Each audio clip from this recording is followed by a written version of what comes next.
ये कहानी है प्रिया और राज की, जो एक बहुत खूबसूरत शहर में रहते थे जिसको तालाब की नगरी भी कहा जाता है। राज को गांव में रहना बहुत पसंद था, पर वह एक बार काम के लिए शहर आया और उसे प्रिया मिल गई और दोनों को एक दूसरे से प्यार हो गया। प्रिया बचपन से ही अंधी थी, उसको कुछ भी दिखाई नहीं देता था। राज ने उसको बड़े बड़े डॉक्टरों को दिखाया पर कुछ हासिल नहीं हुआ। प्रिया हमेशा राज से कहा करती काश वह एक बार राज को देख पाए। दोनों एक दूसरे के साथ बहुत खुश थे, पर प्रिया के अंधे होने का दुख उसकी हर खुशी में आने लगा था। राज सब कुछ कर भी उसका दुख कम नहीं कर पा रहा था। राज दिन भर काम करता और साथ में प्रिया की देखभाल भी करता। राज की देखभाल देखकर पड़ोसियों को जलन तक होने लगती। राज के प्यार के चर्चे पूरे मोहल्ले में थे और हर लड़की राज जैसा प्यार करने वाले लड़के की तलाश करती। राज ने पूरे घर को प्रिया की तस्वीरों से सजा रखा था। घर में इसकी चीज नहीं थी जिससे प्रिया को चोट लग सके। इसके लिए राज ने नुकीली टेबलों के कोनों पर सॉफ्ट पट्टी लगाए और घर के सारे दरवाजों के नीचे से चौखट तक निकलवा दी। राज प्रिया को समय समय गिफ्ट और बाहर घूमने भी लेता और उसके अकेलेपन को दूर करने की कोशिश करता। राज की सब इतनी तारीफ करते कि अब प्रिया को ऐसा लगने लगा जैसे उसकी कोई वैल्यू ही नहीं है। प्रिया के अंधे होने का दुख और बढ़ता चला जाता और धीरे धीरे किसी बात में खुश नहीं होती और बस अंधे होने का रोना रोती रहती। एक दिन शहर में विदेश से बहुत बड़े डॉक्टर आए जिनको दिखने राज प्रिया को लेकर गया। डॉक्टर ने राज से कहा इनकी आंखें कभी ठीक नहीं हो सकती, पर अगर कोई इनको आंख दे दे तो बात बन सकती है।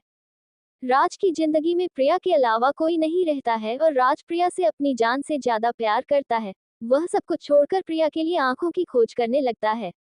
राज हर छोटी खुशी प्रिया के साथ ही देखना चाहता है और वह प्रिया को जब भी समझाने की कोशिश करता, प्रिया ये कहकर उसको चुप करा देती कि तुम अंधों का दर्द क्या समझोगे।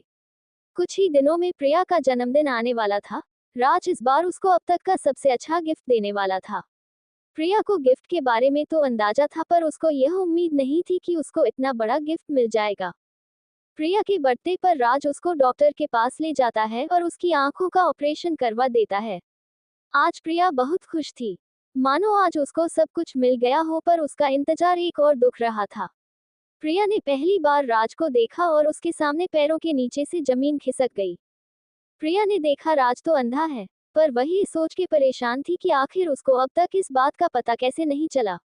कुछ दिन में ही प्रिया राज के अंधेपन से परेशान हो गई। एक दिन उसने राज से कहा तुमको अच्छा लगे या बुरा, पर मैं एक सच तुमसे कहना चाहती हूँ। आखिर कोई अंधे के साथ अपनी जिंदगी कैसे निकल सकता है। जब हम दोनों अंधे थे तब बात अलग थी, पर आज मुझे सब दिखने लगा है और मैं अपनी जिंदगी जीना चाहती हूँ। अगर मैं तुम्हारे साथ रहूंगी तो मैं घूम नहीं पाऊंगी, न कुछ कर पाऊंगी। सारी जिंदगी तुम्हारे काम में नहीं निकल जाएगी। प्रिया के इन शब्दों ने राज के दिल को हजारों टुकड़ों में तोड़ दिया। राज को इतना दर्द आज से पहले कभी नहीं हुआ था। आज की आंखों से आंसुओं की धारा बहने लगी। अपने जज्बात को संभालते हुए राज ने प्रिया से बस इतना कहा, तुम हमेशा अपना ख्याल रखना और मेरी आंखों का भी। इतना कहकर राज प्रिया से हमेशा हमेशा के लिए दूर चला गया। अब आप ही बताएं, आप राज की जगह होते तो क्या करते। हद से ज्यादा प्यार और त्याग के बाद भी जब कोई ऐसा निकले तो क्या ही कर सकते हैं। दोस्तों, आपको ये sad love story in Hindi कैसी लगी, हमें कमेंट करके जरूर बताएं। ऐसे ही वीडियो देखने के लिए हमारे चैनल को लाइक एंड सब्सक्राइब करें। Thanks for watching.